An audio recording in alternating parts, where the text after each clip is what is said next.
7 years after the Nine Tails attack, a blindfolded boy walks the streets of the Hidden Leaf. To passing civilians, the cloth represents a demon's mask, but Naruto Uzumaki is actually using the fabric to mitigate a severe biological mutation that predates his life as a Jinchuriki. Hyuga Hayashi's Byakugan revealed that Naruto lacks the standard chakra pathways associated with known dojutsu. There is no internal plumbing to send energy to his eyes. His optic nerves function through an entirely unknown mechanism. These eyes process the world with a terrifying level of fidelity. Naruto's brain is receiving a constant, high-velocity stream of subatomic information and environmental detail from miles away, all at the same time. The sheer volume of data causes the brain to redline. A 7-year-old's neural architecture isn't built to handle this input, resulting in a state of permanent physical exhaustion that leaves Naruto stunted. This mutation turns the simple act of existing into a cognitive assault, drowning Naruto's consciousness in a constant, unfiltered stream of reality. While the Hidden Leaf monitors the Nine Tails chakra, Naruto has accessed a second, internal energy source that the village's sensors aren't calibrated to detect. This energy is powered by negative emotions.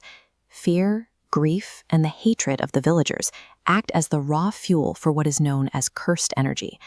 Because Naruto is surrounded by these emotions daily, his internal reserves are constantly being topped off by his own suffering.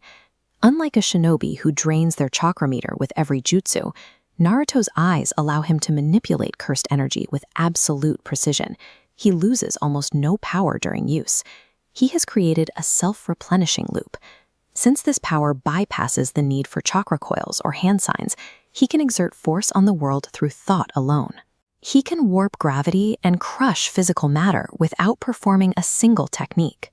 This results in a combatant who utilizes an energy system with zero waste, operating entirely outside the known laws of shinobi warfare.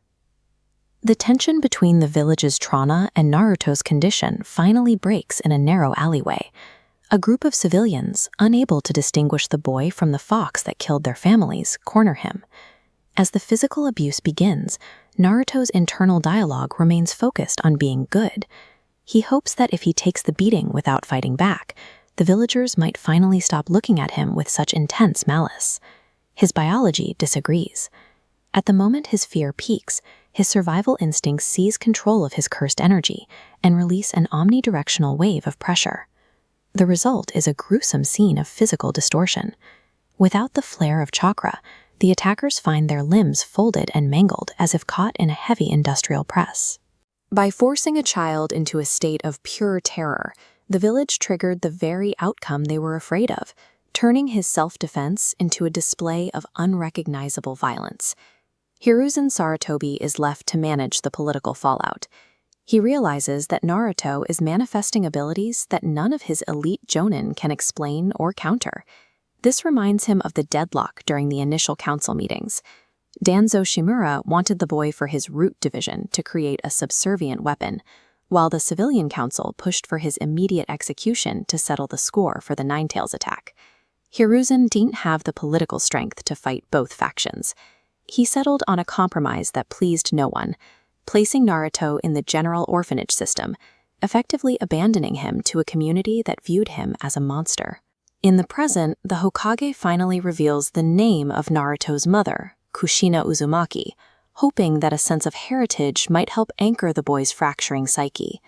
Even with a name, Naruto remains a biological outlier that the Hidden Leaf's political and social structures were never designed to support. The consequences of Naruto's existence are now rippling far beyond the walls of the Hidden Leaf. In this world, energy systems typically maintain a specific density, but because Naruto's eyes use negative emotions with near-perfect efficiency, he functions as a high-powered siphon for the world's ambient energy. To compensate for this localized drain, the planet's ambient energy levels are spiking. This map shows hotspots of negative energy blooming across every continent as the natural world attempts to fill the vacuum created by Naruto's unique efficiency. This influx of energy has a physical byproduct.